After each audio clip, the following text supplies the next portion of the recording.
大家好啊嚇，咁咧就我頭先諗咗好耐坐喺度用企喺度，因為我驚企喺度咧我係收唔到口嘅，咁所以大家陣間咧咁上一時間咧集體一齊圈我就 O K 㗎啦嚇，因為平時教慣書咧企喺度咧就好難收口，坐喺度咧拘緊啲咧可能會容易啲收口嘅，咁啊不過都係覺得自然啲咧，可能企喺度啲咁樣嚇。咁咧係啦，頭先就阿 Ann 係介紹咗即係即係我哋少少嘅背景啦咁。咁我諗咧我都想講少少背景咧，就係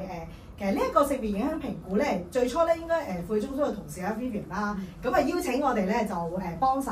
即係就住個 project 去做一啲 evaluation 啦。咁咧我記得嗰陣時我同 Vivian 講話其實除咗一般嘅 evaluation 咧，其實我都有興趣想就住個 project。因為都係一個照顧者嘅 project 啦，咁而裡面咧即係大家一定會知道㗎啦嚇，裡面大多數嘅 user 咧都係女性，咁其實我就有興趣想就做個 project 咧做一次性別影響評估嘅咁係啦，咁所以咧就即都想多啲從性別嘅角度咧去睇個服務內容啦，同埋到最後嗰個服務嗰個結果啦咁所以咧就我 part 咧就會 share 多少少咧，到底係點樣去就住即係照顧者即係 for 呢個 project 咧去做一個性別影響評估咁樣嚇。咁我估一開始嘅時候咧簡單點都要講少少咩叫 gender impact assessment 嘅嚇。咁因為我估 social impact assessment 咧大家就聽咗好多㗎啦嚇。咁或者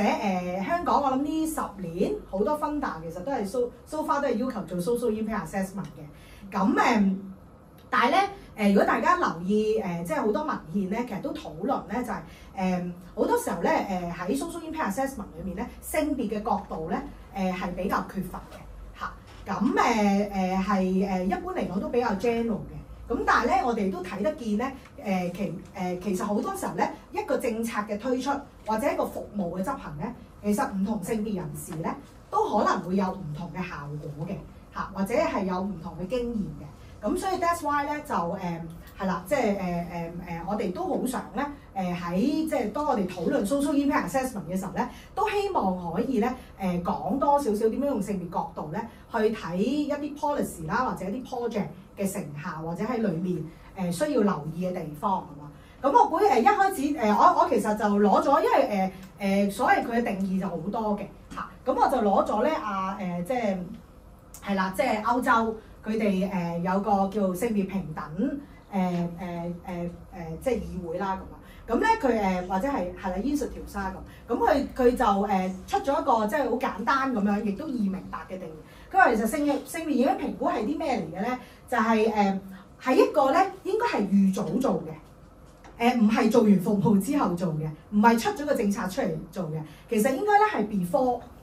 我哋去 plan 有一個 project 啦。即係如果我哋擺喺呢個 context 就講 project 啦嚇，咁如果擺喺政府政策就講一個政策啦嚇，咁其實應該咧就係plan 呢一個 project 之前，咁我哋就要嘗試去檢討或者去檢視下咧，其實呢個 project 咧有可能咧會對唔同性別帶嚟啲乜嘢效果或者後果，以至到咧我哋能夠咧呢一種預早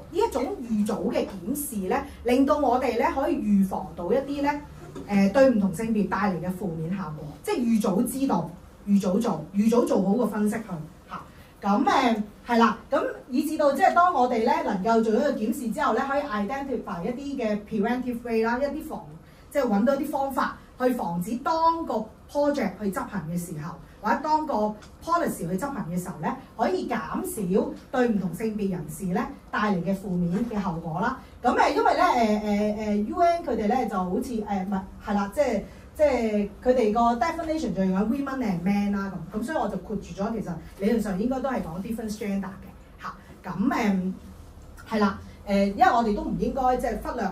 唔同嘅即係性別嘅群體啦嚇。咁到最後咧，我哋都希望透過呢個檢視咧，能夠 formulate 到咧一個所謂叫 proactive 啲嘅即係做法或者措施咧，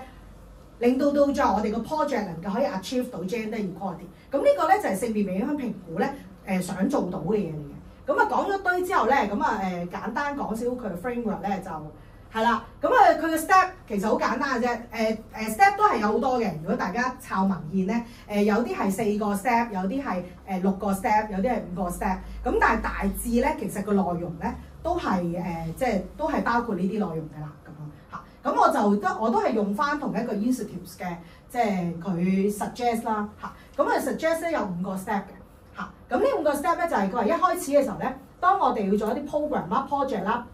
policy 嘅時候咧，我哋要 define 清楚我哋成個 project 嘅目標係啲乜先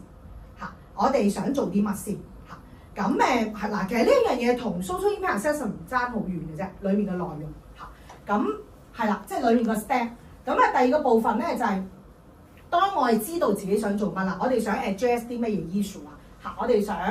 即係處理緊一個乜嘢嘅現況啦。咁之後咧，我哋第二 part 咧就要 check 一 check 咧。到底即係我哋想做嗰啲嘢，有冇 gender relevance 嘅咧？即係有冇機會我哋想做嘅嘢，其實係有一啲嘅可能性別嘅影響喺裡面嘅咧，或者有機會我哋做嗰啲嘢咧，會對唔同性別人士會有唔同嘅影響嘅咧。咁我哋要 check 一 check 個 gender relevance 嚇，即係到底係咪淨係你個 project 咧當所有人係一樣咧？就 OK 嘅啦，唔會有任何嘅性別人士會 suffer 嘅，定係還是喂當我當所有人一樣，即係嗰啲所謂叫做即係 gender neutral， 即係性別中立嘅講法啦嚇。當我去操作嘅時候，當所有人都係一樣嘅時候咧，可能有機會咧係會令到某啲性別人士 suffer 嘅嚇。咁嘅時候，我哋就要留意啦。咁到底佢嘅 gender relevance 即係咪 gender relevance 嘅咧咁啊？咁第三個 step 咧，我哋就要進入。如果我哋覺得佢都係 gender relevance 嘅，係有機會係會對唔同性別人士產生唔同嘅效果嘅。咁我哋就需要咧做 gender 即係 sensitive analysis， 或者有時候我哋叫 gender analysis 啦，做翻個性別分析，就住呢一個議題嚇。咁陣間我會嘗試用婦女中心嘅 project illustrate 嘅，不過依家好快講一講嗰幾個 step 先嘅啫。咁然後第4個 step 咧就係、我哋做完個性別分析之後咧，我哋就開始就要嘗試去衡量下呢個 project， 我哋真係去做、真係推出去嘅時候，可能會有咩 gender impact。嗱，其實兩個咧係緊密相扣嘅。某種程度上，你做到呢個咧，即係你做咗個議題嗰個 issue 嘅性別分析，譬如可能照顧者嘅性別分析咧，咁然之後你就再拼埋你個 project 落去睇下，當你個 project 做呢啲服務1、2、3、4、5、6、7。去做呢一啲內容嘅時候，係咪真係有機會 address 到嗰啲 gender issue？ 我能夠可以到底我做呢一堆嘢，能夠可以減輕，即係減少到性別不平等嘅情況出現啦，還是我係 reinforce 緊性別不平等嘅情況出現？咁呢個就係所謂 gender impact 嘅部分嚇。但係個 impact 係建基於你要有嘅 analysis 先嘅嚇。如果冇 analysis， 其實係睇唔到 impact 嘅。OK， 咁又最後就係啦，即係當然啦嚇，最後可能即係就當你個 project 未推出嘅，咁如果你睇到咦原來有 gender impact 嘅喎，嗱當然個 impact 係 positive 嘅，咁咪 go ahead啦。但係如果個 impact 可能對某啲群體係 negative 嘅，咁我咪翻轉頭 review 翻個 project 嘅內容或者 policy 嘅內容，然後再推翻出去咯。咁係啦，咁呢個就係 findings 同 recommendation 嘅部分。嗱，呢個部分咧係有啲特別嘅。呢個部分咧陣間我講多啲咧，可以事前同事後做，都係要做即係做 gender impact 嘅嚇。即係事前咩意思咧？就係個 project 未開波 launch 之前去做，即係頭先個講法，要預早做啊嘛，係咪？但係當個 project launch 咗去做嘅時候咧，可能我哋都要分唔同嘅階段。譬如如果個 project 好長嘅5年嘅，咁你咪有個即係 middle phase 咁樣。咁你其實都係要做翻 gender impact。所以 gender impact 係一個 on and off 嘅過程嚟嘅嚇。咁 OK 好，咁啊大概我哋 base on 呢個 background，咁我哋進入去咧，咁我嘗試咧都 illustrate 有好多字嘅，其實唔使睇咁多嘅，好快高呼得㗎，因為我得20分鐘嘅啫。咁咧係啦。咁頭先 concept 講多少少，咁嗱第一頭先我都係跟住嗰幾個 step 嚟做一次嘅啫，嘗試嚇。咁咧就去 define 個 project 嘅 purpose 啦。咁啊基本上個 project 咧就係希望咧就係可以 provide 到呢個即係 comprehensive 嘅 support 俾啲 caregiver 啦嚇。咁下面咧呢個 aim 咧就係頭先阿 Alan 講佢哋本身 project 嗰5個目標嘅嚇。咁當然啦，我哋陣間睇完個 evaluation 之後咧，其實都值得去望下咧，呢啲目標咧其實係非常之偉大嘅目標嚟嘅嚇，即係特別咧係即係喺4同5啦嚇，即係喺4同5咧就係講緊 social awareness 啦、social recognition 啦，呢個係成個社會氣氛同文化嘅改變啦嚇。咁5咧就係啦，呢個仲勁，呢個咧就係要 promote 咧 shared。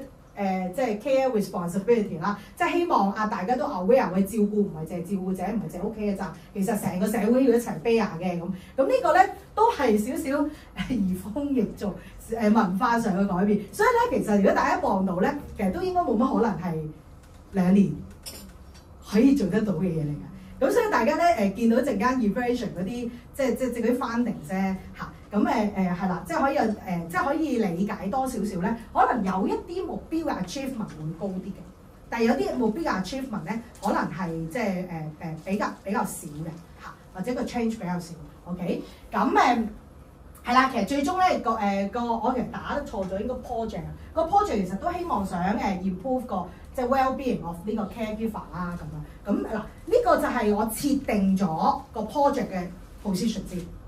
係啦，即係話個 purpose 設定咗啦。OK， 好，第二咁然之後咧，去到第二個 step 咧，咁有冇 gender relevance 啊？肯定有啦，係咪？照顧者啊嘛嚇。如果冇喎，唔會一開始就話喂，我想做 gender impact assessment 喎咁啊嚇。咁有 gender relevance 啦嚇。咁呢啲就大家一定會好即係我哋老生常談嘅分析嚟㗎。嗱，照顧站咧就基本上咧喺香港。呢家現時為止啦，有啲地方可能好啲嘅，即係照顧站嘅分工。香港現時為止仍然好 gender 即係好性別分工好明顯嘅一個地方嚟㗎。我哋香港 OK， 咁係啦，女性係即係點啊？不成比例地咧係主要 take up 咗個照顧工作啦，仲要係無酬嘅照顧工作啦嚇。咁係啦。咁咧佢係基本上 highly relevant to 呢個 gender equality 啦嚇，咁所以咧其實咧我哋要 address 嗰個即係所謂叫 gender equality 嘅時候咧，其實可能係要處理一啲 structural imbalance 嘅嚇，即係我哋有啲結構上嘅 imbalance。嗱，結構上當然啦，我哋一講結構咪全部嘢都要政策做咧，其實都唔一定嘅。在座我知道大部分都係同事嚟嘅嚇，或者係未來嘅同事。咁其實我哋服務都可以做好多嘢㗎，文化嘅改變、意識嘅改變。因為頭先講有啲嘢係可能移風易俗噶嘛嚇，即係我哋講個照顧責任誰屬咁樣，咁呢啲咧其實都係好文化嘅嘢嚟。咁其實喺我哋嘅工作咧係可以做多啲嘅嚇，即係我哋平時做照顧者服務唔係淨係去舒緩，即係去 provide 啲 tangible 嘅 support 去處理佢。其實佢點樣去理解嘅照顧工作？佢點樣理解我作為一個女性，我要點樣毫無瑕疵地做好我嘅照顧工作？咁其實呢啲嘢其實可以好多嘢可以做，即係如果喺我哋嘅 intervention， 我哋日常嘅接觸裏面嚇，咁係啦，咁所以咧我哋講 structural imbalance 嘅時候咧，當然 policy 係永遠不能逃避責任嘅，但係同時間咧我哋都有好多意識上同文化上嘅嘢咧，係我哋前線同事我哋可以去介入同埋我哋可以去做嘅嚇。OK， 咁以至到希望盡量可以咧。透過即係 address 呢啲 imbalance 咧，可以去即係改善呢個 unequal distributions of care work 啦嚇。咁個 project 咧就好明顯咧個結論就係咩啊？係好 significant 㗎啦個 gender relevance 嚇，即係好明顯係同性別係有關㗎啦。咁需要一個即係 gender sensitive 嘅 approach 去介入啦咁樣。咁然之後咧下一個 step 咧就係我哋要做 gender analysis。咁我估好快高呼翻啦。咁我分析嘅就講緊即係婦女係最主要嘅照顧者啦。咁佢哋好多時候咧就因為要 balance 照顧同工作啦，所以你見到咧令到佢哋產生好大嘅壓力啦，甚至乎係經濟上嘅弱勢啦嚇。咁係啦，咁如果我哋冇 intervention， 因為好多時候咧做 assessment 咧死啦5分鐘。做 assessment 咧就係如果冇 intervention 嘅話咧，唔係即係我哋要睇下咧，如果冇 intervention。繼續個 project 即係繼續有得依個情況 go ahead 咧，可能會出現咩情況？有 intervention 我哋就想做乜？咁所以呢度就話喂，如果冇 intervention 嘅話咧，咁呢個 gender disparity 咧，可能就會繼續 reinforce 嘅嚇，即係嗰個不平等嘅分工啊等等會 reinforce 啦。如果冇 policy 去夾嘅話咧，咁可能又會即係有好多 gender gap 會繼續出現啦，到最後咧就會 limit 咗女性嘅勞動即係經濟參與啦，甚至乎 reinforce 咗一啲所謂叫傳統嘅性別角色啦咁啊。咁咧嗱 caregiver 咧，咁佢就會因為喺呢一啲壓力底下咧，佢會面對好大壓力啦，同埋一啲經濟上嘅即係緊張啦、緊絀啦，咁啊導致咧可能 health 啦同埋 social outcome 嘅。咁呢個就即係好簡單 briefly 咁講啦嚇，即係可以再深入啲嘅喺個 gender analysis 咁樣，咁但係就可以 briefly 咁講啦。咁咧所以咧呢一個 plan 嘅 supportive service 咧就 expect 要做乜咧？嗱，如果我哋用性別角度去睇咧，咁咧我就嘗試 reframe 咧個 project 係需要處理幾樣嘢嘅。第一樣嘢咧就要 anyway 係啦，即係要減輕佢哋嗰個即係照顧者嗰個壓力先啦。即係呢個就係我哋最多 project 做，亦都最常做㗎啦。咁啊因為最直接㗎嘛，同埋亦都係佢嘅 urge list 嚟㗎嘛。咁咧，但係第二個部分咧就係，既然我哋有性別角度咧，其實我哋就會鼓勵咧要做多啲乜嘢咧？做多啲咧一個 equitable 嘅 distributions of caregiving responsibility， 即係話咧我哋點樣喺我哋介入裡面咧去處理多啲個性別分工，或者係個照顧者點樣理解個性別分工，係咪真係圍到喂佢冇返工，佢就要做晒所有咧？咁其實中間係可唔可以有啲 negotiation 嘅咧？嚇，咁譬如呢個位其實都係要處理嘅，因為我哋見到咧，其實有陣時去夾照顧者，除咗佢即時嘅需要咧，其實好多時候佢覺得照顧唔好佢需要照顧嘅人咧，佢都可能好多 guilty 嚇，佢係啦，即係呢啲咧其實亦都係一啲我哋所謂 societal 嘅 expectation 嚇去造成嘅，或者性別分工裏邊去造成。咁所以呢個位咧，其實我哋都係需要介入。咁啊，仲有 empower 照顧者啦。嗱 ，empower 照顧者可以好多面向嘅。empower 佢點樣做好佢照顧嘅角色，有一種 empower。但係 empower 比較 aware， 喂，其實佢都係一個人嚟嘅，佢都有佢自己需要嘅。除咗佢照顧嘅人有需要之外，佢自己都有佢自己嘅需要。甚至乎 empower 頭先講，佢意識提升到覺得，喂係喎，其實我哋應該係一齊點樣去分工嘅。嚇雖然你要返工，但係會唔會有啲嘢你都可以 take up 得到？我唔使返工，但係我亦都有係啦，即係作為一個分工，可以點樣有一個合適啲、平均啲嘅分工嚇。咁呢個都可以 empower 裡面嘅元素，即係唔係淨係 empower 佢照顧嘅能力 ，empower 佢嘅意識 ，empower 佢 negotiation 點樣去重新 negotiate 一個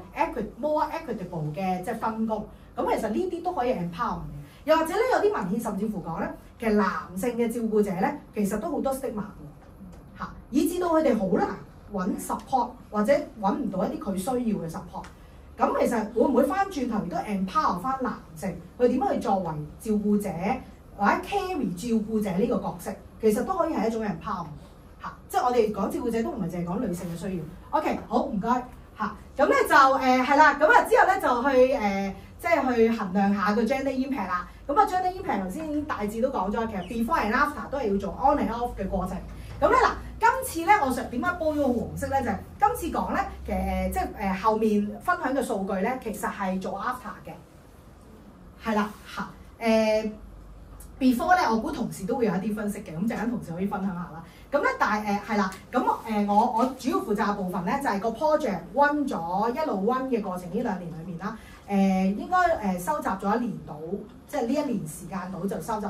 數據啦。咁基本上係 launch 咗之後嘅 evaluation 嘅嚇。OK， 咁我唔係做之前嘅，好唔該。咁啊係啦，咁咧嗱，咁可以講少少就好快飛過。咁其實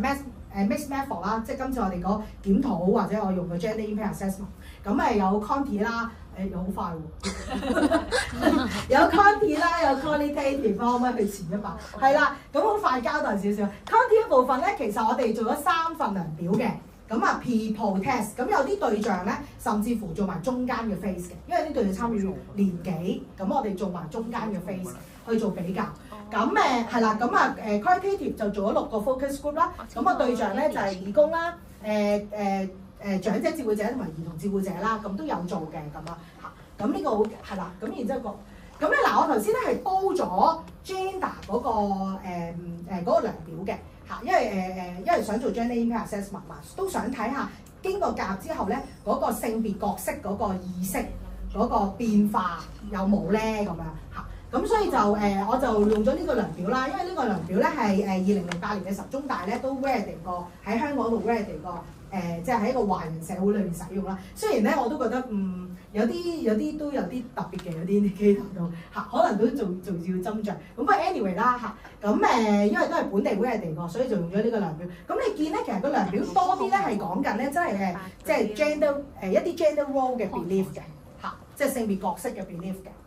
咁有時有啲部分會牽涉少少分工啦嚇，即係應唔應該出去做？如果冇經濟需要咧，有孩子嘅即係婦女不應外出工作咁，即係都有少少家庭分工嘅嘢啦咁都係啦，有相關嘅可以過嚟。咁咧然之後可以好快睇啦。咁咧基本上咧就因為頭先都講意識咧唔係好短時間可以改變嘅。咁所以咧，其實咧係喺數據上可以話咧，其實大部分對象咧係唔係好即係喺數據上唔係好 significant 嘅嚇。咁唯一咧，即係比揾得到，亦都好 consistent 咧，就喺班兒童照顧者上面。咁佢喺10個 indicator 裏面咧，有2個 indicator 咧，即係第6 pair 呢個第一個就係P-test 啦，同中期嘅 test 啦，第6個 indicator，第9個 indicator 咧就見到咧佢因為做咗 T-test 啊，咁見到佢哋嗰個即係 significance 啦，咁細過0.05啦就會有個 significance， 即係話個數據咧係真係啦，即係嗰個提升咧係有相關性喺度嘅嚇，因為其他啲咧就可能係 by chance 嘅啫，即係可能冇乜相關性嘅咁樣。咁佢呢2個咧就係低過0.05啦咁樣。咁所以係見到呢2個比較 significant 嘅，可以 move 啦。咁後面呢一個表咧就係 P-test 同 PO-test 嘅，即係因為呢個咁啱做咗3個 phase 嘅嚇，咁都而好 consistent 咧，都係呢2個 indicator 有 significance 嘅嚇。咁當然可以再日後再 detail 研究點解係呢2個啦嚇。咁係啦，我都望咗有啲都有啲同有一個同照顧工作有關，有一個咧可能都唔係好大關係嘅。咁不過都係一啲性別角色定型有關嘅咁。OK， 咁呢個就好快飛啦嚇，俾大家望啫。即係頭先嗰啲好似增加咗、改變咗嗰啲咧，其實係冇 significance 嘅嚇。咁係啦，咁係呢2個就比較有啦。咁另外就義工嗰 round 咧就有1個 indicator 都係有 significance 嘅。咁其他亦都係冇 significance 嘅。咁我都冇 project 到個 chart 出嚟，咁可以再落去。咁咧嗱，反而我都好值得睇咧，可唔可以俾多幾分鐘？就講呢個唔係呢個講翻 qualitative， 因為 qualitative 咧 focus group 咧反而多啲嘢，可以即係 descriptive 啲咧可以表達到出嚟嚇，會 elaborate 多啲。咁嗱，我自己咧我嘗試咧將嗰個即係analysis 咧個thematic 啦，我將個 theme 咧用翻頭先嗰3個 theme， 即係用 gender impact assessment 睇嗰3個 theme。第一個 theme 就係即係最基本啦嚇，希望可以係啦，即係消除佢哋一啲或者減少佢哋一啲照顧嘅 burden 啦咁啊。咁我就見到咧，其實都有個 project 咧，其實都有好多嘢可以做得到嘅。第一樣嘢就即係直接咁樣去 reduce 佢嘅 caring burden 啦嚇。咁係啦，譬如對一啲照顧者嚟講話，喂，其實特別係另一個 project 叫咩咧？陪伴大使係啦，陪伴大使即係接受個服務嘅照顧者就話：喂，真係多一隻手嘅，咁呢隻手真係好需要嘅。唔係嘢嘢都係靠自己一個。咁另外就係啦，即係減輕個照顧壓力啦嚇。咁係啦，亦都舒緩到嗱呢樣嘢好緊要嘅。照顧者話咧，唔係嗰種 tangible 嘅 support，唔係淨係多對手。其實咧，當舒緩咗壓力咧，令佢情緒好啲。甚至乎咧其實有一個 call 咧，我後尾揾唔翻啊嚇。咁呢一個 call 咧，我好深刻，佢就話，當消除咗壓力之後咧，其實可能咧同老公嘅關係好啲。因為咧，佢話有陣時咧，佢搞唔掂，即係當照顧好大壓力嘅時候咧，佢爆仔女啦，鬧爆佢哋啦，然後都會爆埋個老公嚇。咁我話喂，如果咧當有即係喺 support 底下，佢令到自己 relax 啲咧，咁其實對成個家庭關係都係會有幫助。咁另外就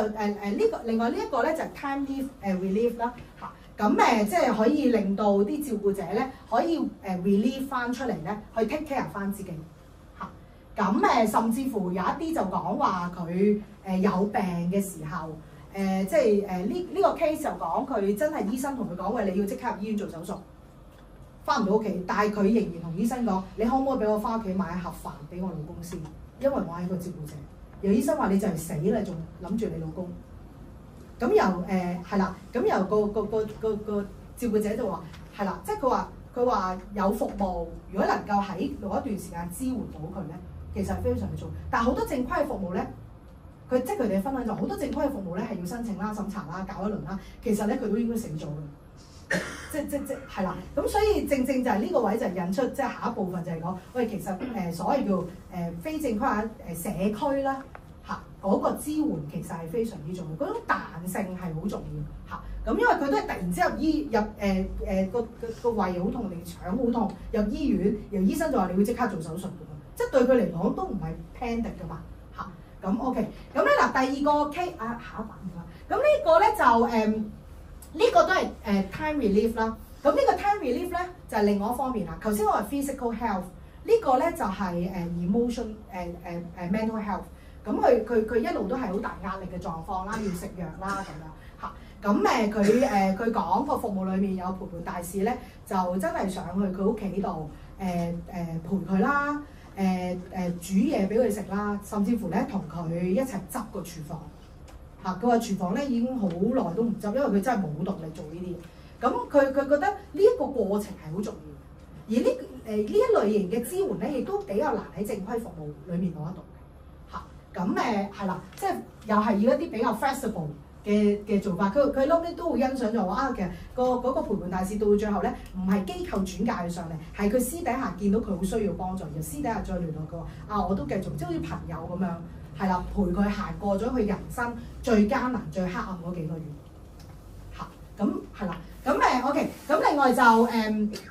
再咧我都見到咧喺佢哋分享裏面咧，就係somehow咧個服務咧，即係呢一啲比較即係 flexible 嘅 support 啦、community support 啦，咁咧其實都能夠 serve 咧一個 replacement of 一個 pay service 嘅，因為咧有一啲街坊比較基層。咁佢話咧，其實有陣時唔係真係完全俾唔到嗰百零蚊或者嗰100幾蚊，但係如果對佢嚟講，佢能夠留翻嗰100幾蚊嚟睇醫生啊，咁佢個安全感會大好多。咁但係係啦，即係所以對佢哋嚟講就哇，社康護士喎，逐個鐘頭計喎，有啲咩200蚊1個鐘喎。佢話如果有一啲社區有一啲支援，能夠係唔使點樣俾錢嘅，咁對佢會用得輕鬆一啲。嚇！如果要俾錢咧，其實係唔敢用啲服務咯，係去到最差，可能先會俾錢用服務咯。嚇！咁 OK，咁咧就係啦，咁somehow都會release 到佢哋一啲所謂嘅 financial burdens 嘅，唔知點解走咗位，不過好快啦。咁咧第二個重點咧就係呢個先係重頭啦。呢個咧就係喂到底一個 project 裏面點係咪 encourage 到一個 equitable 嘅 distributions of 即係 caring responsibility 咧咁啊？咁咧嗱我覺得都幾欣賞個 project 咧。有一啲嘅工作嘅，譬如佢有啲有個活動叫樹屋啦，我都係做訪問嘅時候先知嘅。咁佢哋又有非暴力溝通啦咁樣，嘗試咧去處理一啲即係家庭分工嘅部分。咁真係有參加者咧，好 concrete 咁去 share 咧，幫到佢哋同老公，讓老公明白多啲咧，其實佢日常喺屋企做緊啲乜嘅。即係啲老公好似即係大發現咁。原來你咁多嘢做嘅喺屋企，咁係啦，即係譬如有一啲係啦，一啲對話佢話俾個老公咧可以認識知道啦，原來咧我係冇返工，我係全職媽媽嚟嘅，佢都知道我屋企做咗啲乜。嗱我估咧個 project 未去到真係完全佢去到可以改變到分工個 moment， 即係 so far 我做完訪問啫。但係我覺得好重要行咗第一步嘅，第一步起碼對方。aware 哇！原來你做緊咁多嘢嘅，我每日返工，你唔係喺屋企瞓覺嘅。係啊，即真係有就講即係話，佢老公以為佢真係好得閒啊，冇嘢做喺屋企瞓覺啊咁。佢話原來咧係一日忙到黑，一日做17、18個鐘。佢老公開始 aware 啦，嚇咁係啦，咁仲有係啦，即係其實仲有好多，不過我都 call 唔曬，都因為知道冇時間。咁有啲咧甚至乎咧係啦，呢度就講啦。亦都會 recognize 佢哋嘅 effort 啦。咁譬如係啦，即係老公話原來你唔返工都咁多嘢做㗎，你咁忙㗎咁樣。咁係啦，咁由個婦女就覺得好感動嘅。佢覺得咧，就算你唔幫我，咁你係啦，你幫我分擔唔到唔緊要，但係你唔好否定我。你都要知道，其實我係做咗好多嘢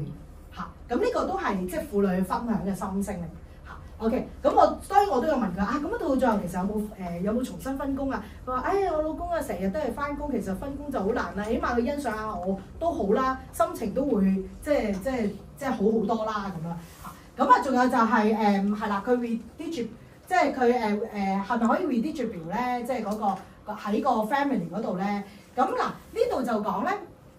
其實咧都唔係好大嘅嗱，有一個婦女係做到少少嘅重新即係分工，咁不過都係啦，即係可能都係有少遺憾啦，因為離咗婚嘅。咁然後個婦女就講翻話，如果一開始大家知道，即係如果知道其實我喺照顧上承受咁大壓力咧，可能都未必。即係可能有機會有唔同嘅選擇嘅，即係佢哋兩個。咁但係係離咗婚之後參加咗佢哋樹屋嘅活動，咁啊拉埋阿前夫哥啦，即係阿婦女成日叫拉埋前夫哥去咧，咁然之後咧就分好似個樹屋活動咧係會分每一日即係貼紙做啲乜，咁然之後咧阿前夫哥先至知道啊原來佢做咗咁多嘢㗎，咁然後咧反而係呢段時間咧因為見到佢有陣時情緒唔係好好咧，佢前夫咧都會佢屋企咧幫佢煮飯。幫佢買餸，佢話呢啲咧基本上係離婚之前係冇做過嘅嘢嚟嘅嚇。咁啦係啦，做到少少嘅嚇，但係當然就暫時未好廣泛地有呢個 impact 啦嚇。我見到係啦 ，OK， 咁係啦，咁然之後好快啦嗱，最後 empower 啦，咁 empower 嘅部分就係啦，即係啲婦女都講啦，即係如果佢哋能有多啲 support 咧，會多翻啲 me time 啦，個 me time for 佢自己 development 啦。for 佢自己 learning 啦，佢話佢人生都有啲嘢想學嘅嚇。咁我自己好係啦，好深刻嘅呢一句。佢話咧湊埋個仔去又唔得啦，好多活動。咁咧，但係如果有大事嘅話，即係佢都係講陪伴大事啦。咁咧可以咧真係幫到手。咁我就可以全身心，我哋就將自己嘅時間全部做翻自己。其實好感動嘅，即係聽到呢一句説話。即係嗰種即係可以點啊？俾到佢係啦有一種我可以做翻自己，做自己想做嘅嘢係啦。我唔係為人哋去生活啦嚇，有翻自己時間。咁嗱呢個咧深刻，即係如果我哋從性別嘅角度，其實都係好重要嚇。即係講婦女發展嚇婦女嘅身份 identity 唔係仲係點啊？即係寄居喺佢照顧嘅人身上。而係佢有佢自己獨立嘅 identity 嚇，咁呢個喺 empowerment 嘅角度都係好重要嚇。咁啊，仲有即係參加者有婦女都會分享啦。其實呢一啲嘅支援服務都幫佢 secure 咗佢嘅工作啦，佢覺得好重要啦嚇，因為佢一路都承受屋企人好大壓力，要佢辭職啦，因為佢係一個 single mom 嚟嘅。咁佢自己阿爸阿媽幫手照顧，但係身體唔好，所以一路就逼佢辭職。咁但係佢都講咗，即係佢其實喺訪問度講咗好多嘢㗎。佢話我人又到中年啦，都30幾歲啦，我啲細路就嚟入小學嘅時候，其實我都係要做嘢啦。如果我30、40歲先入翻個職場，我係咪真係揾到工咧？我依家盡量幾辛苦 keep 住份工，我仲可以繼續維持 keep 住份工嚇。咁所以即係真係即係係啦，足夠嘅 support 咧。呢一種 empowerment 係對婦女嘅經濟上嘅 empowerment。咁呢個都係一啲重要嘅元素啦，亦都係帶有性別角度去介入啦。咁啊，最後差唔多咁多嘅，係啦。咁咧就呢個位我都好感動，所以我都想 share。就係咧，佢哋好覺得咧，有陣時咧嗰種support 或者嗰啲 community support 咧，即係唔係嗰啲受薪嗰啲同事嘅 support，即係嗰啲咧好即係建立到嗰種好朋友嘅關係嗰啲咧。佢哋真係覺得咧有人同佢一齊行，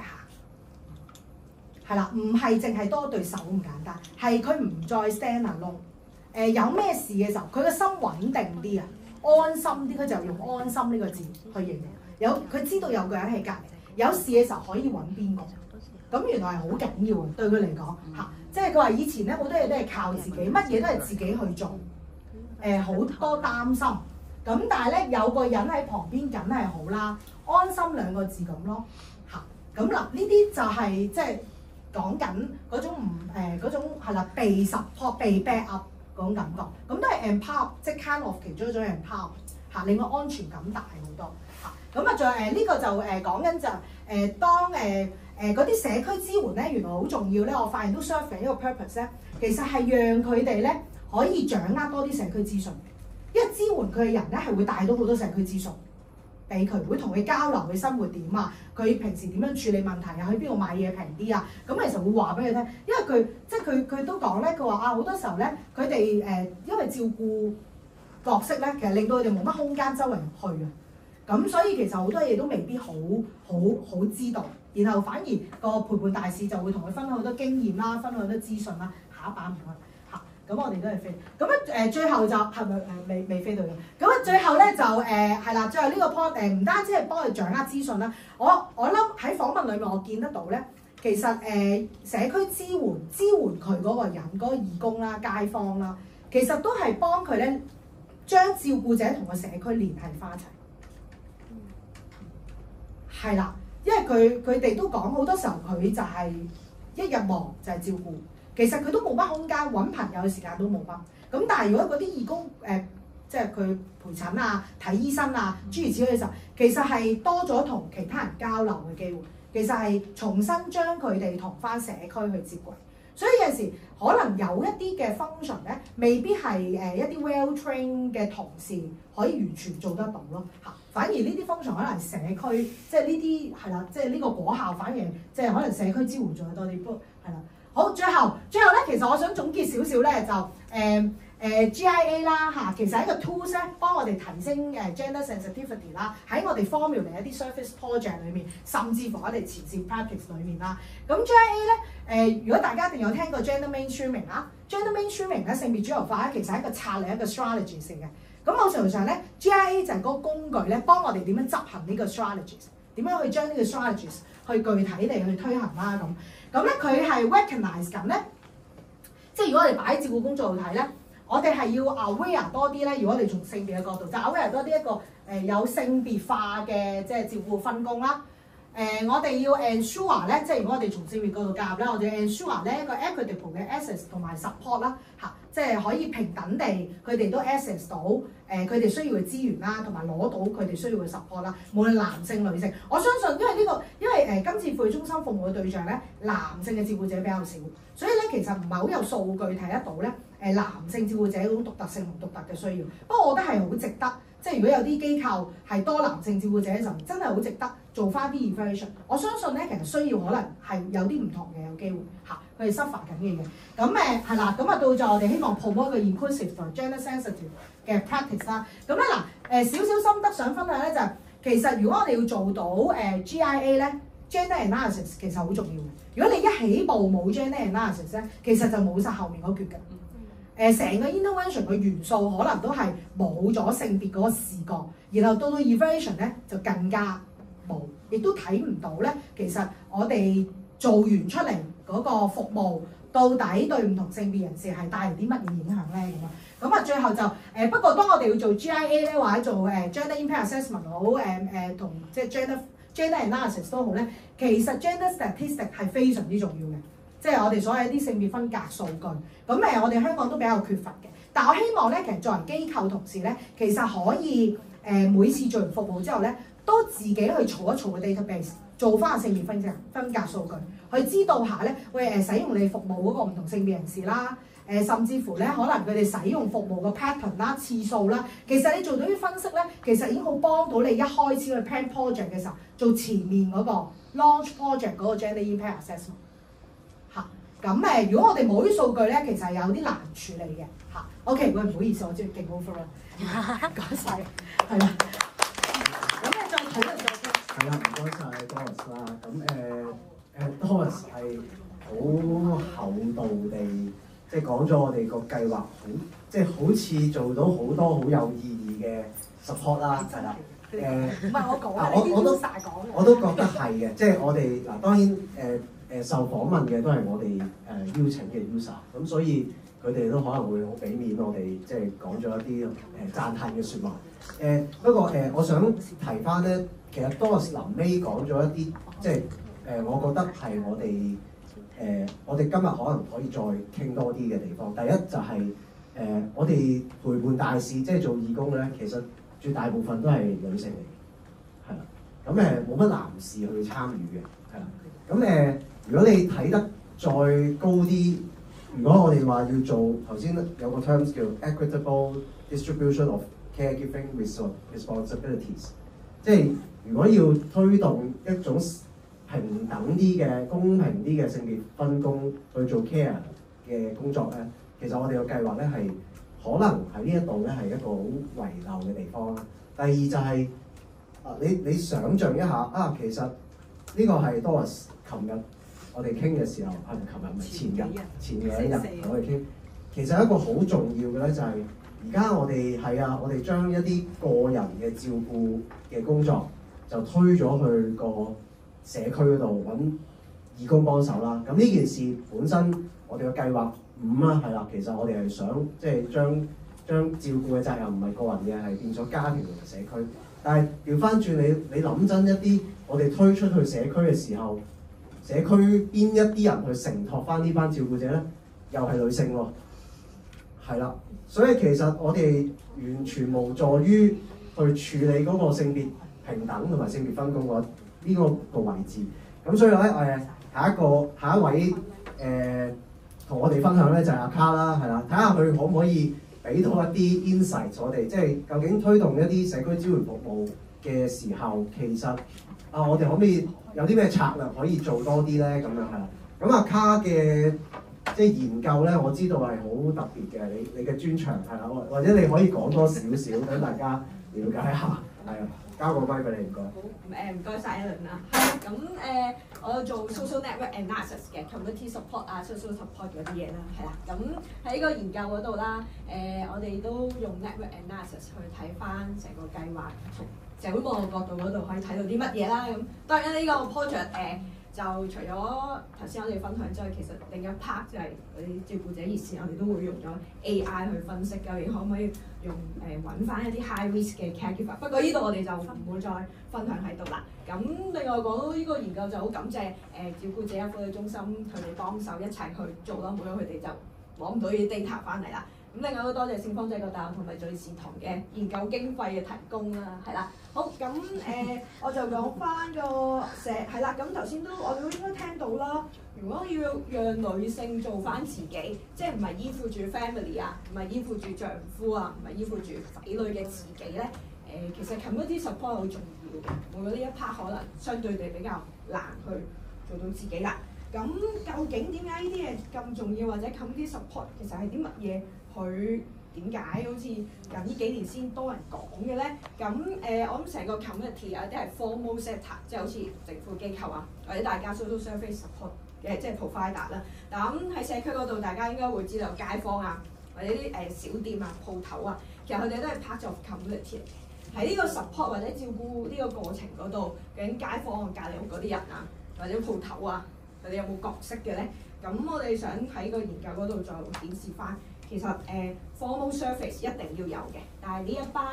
community 其他嘅 members 都係 part of stakeholders 咧。其實佢哋喺照顧嘅過程嗰度一樣係可以好大力咁樣幫到照顧者嘅。而往往佢哋提供嘅幫助咧，其實可能係正式嘅機構或者服務咧，相對比較難啲去提供嘅。咁我哋首先可能了解一下我哋受訪者嗰度去 mention 咗啲乜嘢嘅困難啦，咁樣。咁當然唔代表即係所有照顧者都面對住嘅。佢哋成日提到咧，就係好多時候突然有需要嘅，佢好多時候 predict 唔到啊！突然有需要，例如呢個兒童照顧者啦，佢個女係 SEN 嘅咁樣係啦，咁升到上小學先知，即係你要返學嗰日先知道嘅，就係原來嗰啲支援就冇咗啦。咁去到嗱打素醫院啦，係啦大埔嘅，係啦，咁我同佢講啦，跟住就話好突然間一次過俾白糖我啦咁樣。逢星期二上嘅，但係呢位媽媽咧其實要返工嘅，咁連續8個星期要上堂湊個女去咧，其實相對嚟講，仲要突然間我下星期想請假請8個星期，相對嚟講咧，對好多基層嘅勞工嚟講就相對比較難啲啦。佢哋會講我邊度請到假咧？好多時候有啲突然嘅需要啦。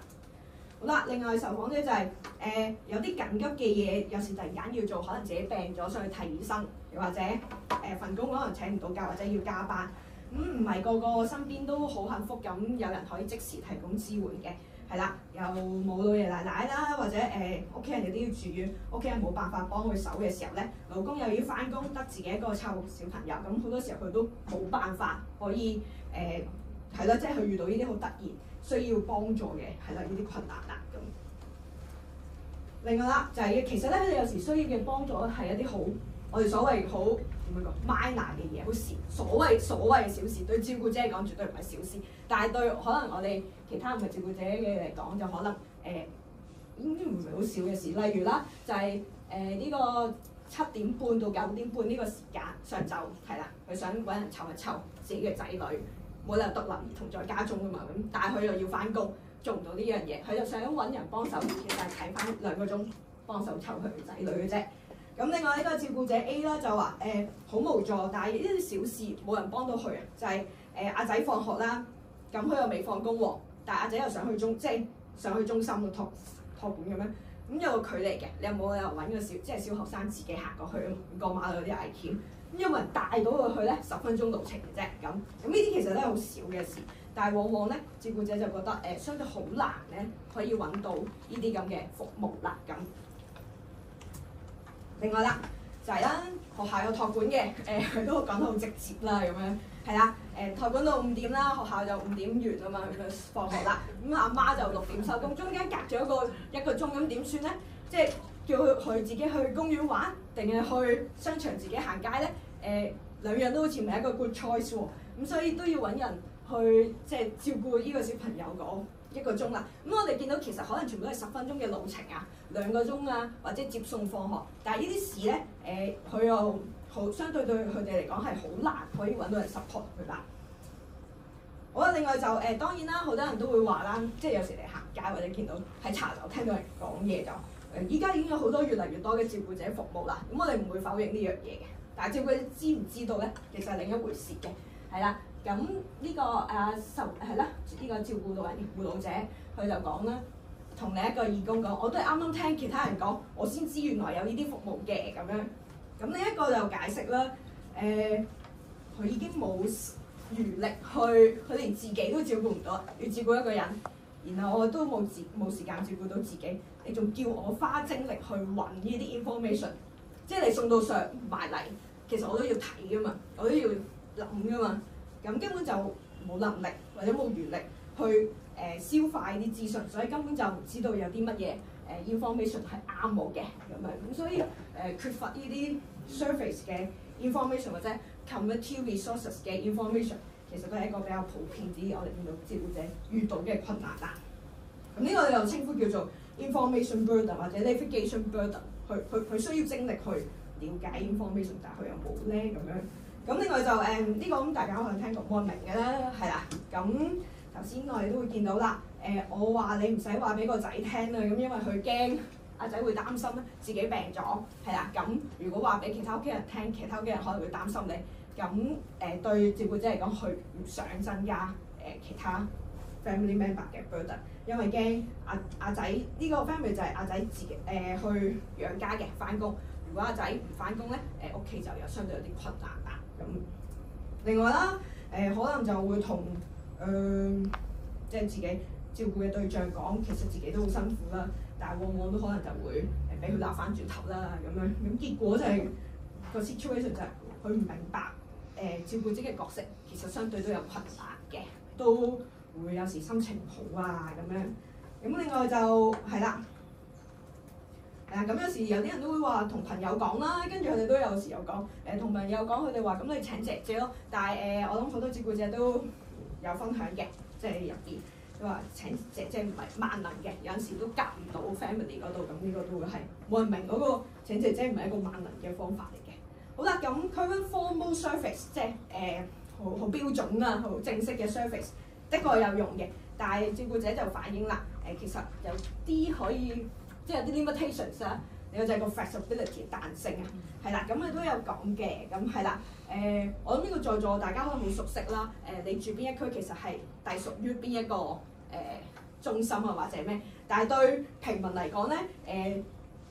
唔知道條邊界係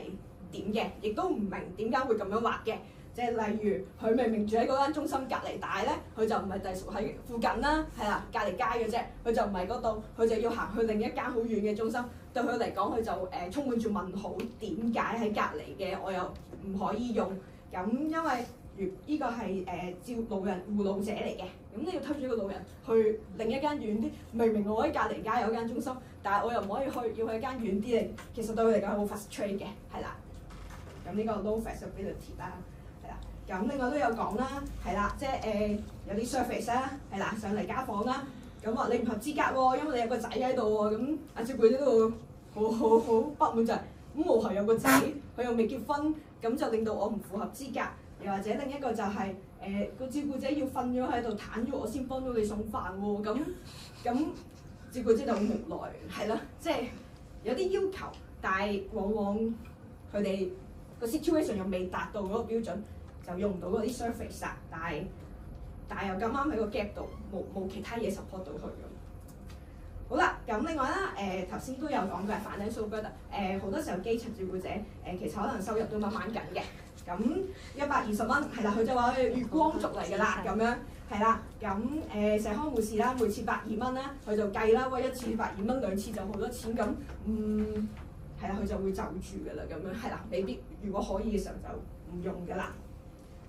好啦，咁 community support 有啲咩特色咧？嗱我哋睇翻呢個 project 啦，提供 community support 都係義工嚟嘅，有啲過去都有經驗嘅照顧者、街坊啦，係啦。咁有個特色就係好 flexible，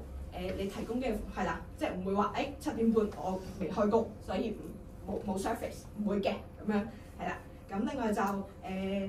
你未到呢個標準喎，佢仲行得走得，我哋唔會提供服務，相對都唔會嘅，係啦。咁所以就會我哋見到頭先你有講過啦，7點半到9點半嗰個 family 係啦，即係阿仔女冇人湊嘅，因為照顧者要翻工。咁咧中心就揾咗義工啦，2個姨姨咁樣，就2個月咧，就每日一朝早就7點半喺太和火車交接下仔女啦，帶佢哋翻中心啦，咁樣到9點半，係啦，咁就你會見到啦，其實幫助咧係一啲好 minor 嘅嘢，接送嘅啫，接送小朋友。好啦，另一個就頭先有講過嘅，係啦，咁揾咗個姨姨過嚟啦，因為佢都depression 啊，咁做唔到好多家務都冇做，咁陪佢去買飯啦，咪去買餸啦。買餸呢啲 service 啦，跟住第2、3次都嗰個義工自己再約照顧者啦，一齊研究點樣去執佢間屋啦，係啦，咁煮嘢食啦，陪佢一齊煮嘢食啊，一齊執個廳某一個小角落。你見到嗰啲提供嘅服務其實就相對嚟講唔係咁 professional， 即係唔係所謂嘅 professional， 其實係呢個 daily life 嘅嘢，買餸啊、執屋啊咁樣，但係對照顧者嚟講，其實呢啲好重要嘅。好啦，另一個就係喺學校帶佢去拿打掃啦，即係帶小朋友過去，因為照顧者要翻工，所以就接唔到，做唔到呢樣嘢，放咗工佢就會去接翻小朋友。咁呢一樣見到係一啲接送嘅服務嚟嘅，咁樣。好啦，另一個啦就係又係一樣啦，因為佢想同阿女去旅行，去學校嗰啲秋季定春季定唔知咩季大旅行啦，同媽媽一齊嘅。而家小學、中學都好興，但係仲有另一個小朋友。咁如果同阿女一齊去咗，另一個小朋友冇人理啦。咁所以咧，佢都揾咗陪伴大使啦，俾埋阿仔嘅相俾佢啦，就去學校接阿仔去中心嗰度啦。咁一樣啦，呢啲好突然，係啦，即係你唔會預知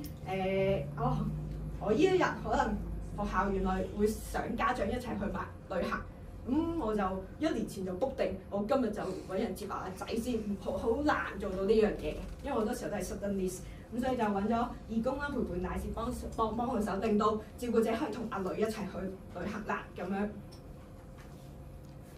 好啦，另一個就係啦，即係我哋會見到啦，起碼有個人可以即刻幫到你。當然唔係話一打電話好，我5秒之內嚟，好難嘅呢樣嘢。但係相對就好，你排一排期先，先做咗會員交會費登記，然後家訪，相對就冇咁多 procedure。係啦，對佢哋嚟講，即刻有人應你幫到你，其實好重要嘅。咁另外啦，因為通常都係義工嚟嘅，咁所以就可以有啲經驗啦，可以分享下一啲照顧嘅。講多啲內容啦，咁同埋佢其實我哋都會見到磅一磅你啊，睇頭睇尾啊，去執頭針，其實都係一啲所謂好 minor 嘅嘢嘅，好日常生活就需隔離有個人幫一幫你嘅啫，佢哋其實最需要嘅。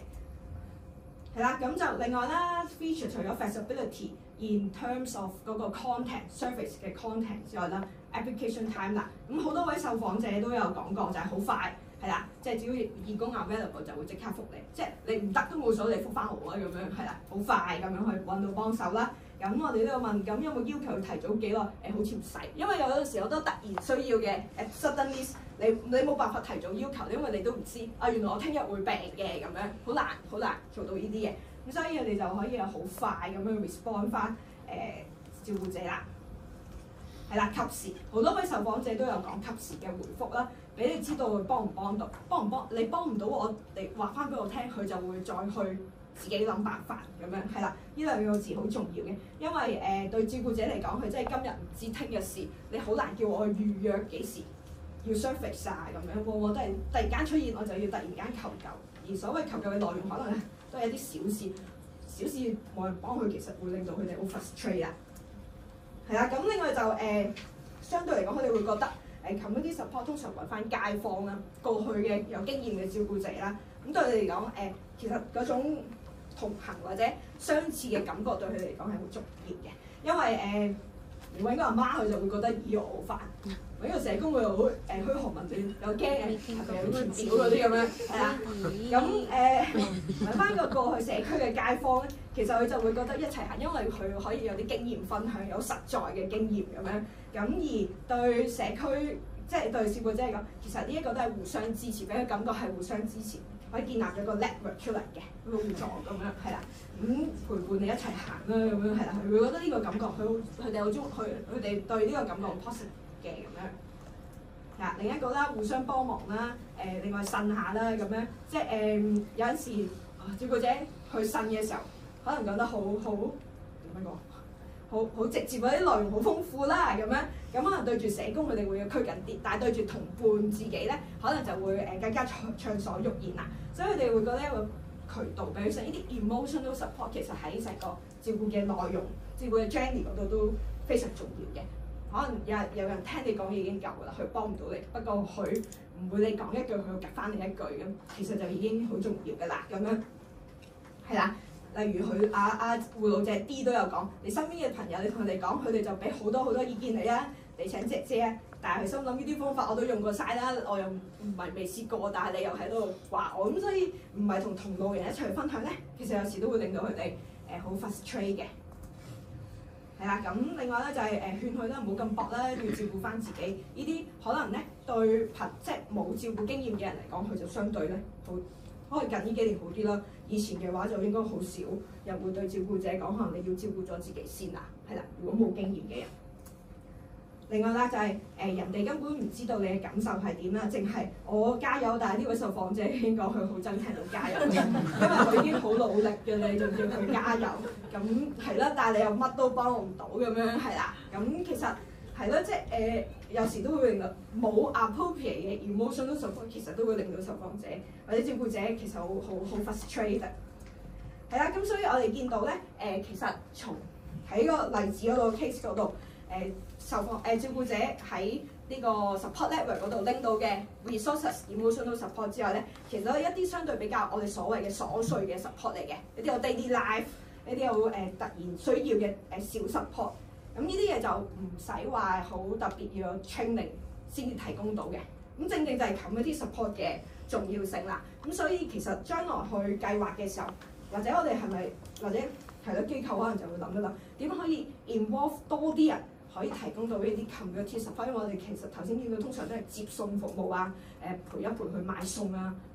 識煮嘅時候一齊煮啦咁樣係啦，咁而